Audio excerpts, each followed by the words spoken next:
நந்தி கொடியை தூக்கி கவர்மெண்ட்டாக நடத்தி பூமியை பூரா பாழாக்கி வச்சுருக்கான்.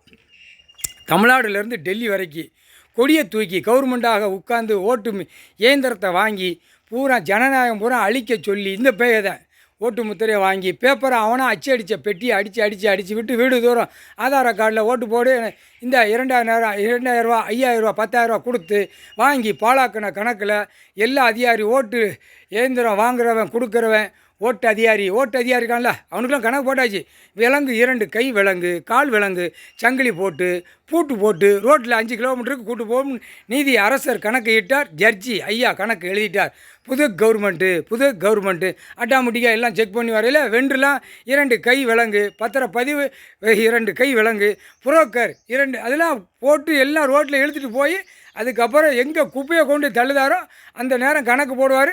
தள்ளிடுவாங்க. ஒரு மிதிச்சே தள்ளுவான் வானரப்படை.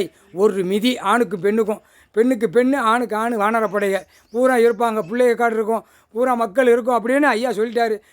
மிதித்து தள்ளுவாங்க. ஒரு மிதி சாப்பிட்றதுக்கு உணவு எப்படி கொடுக்காரோ அந்த டைம் அப்படி தான் கொடுப்பாரு. பழாக்கி வச்சுருக்கீல தண்டனை அனுபவி.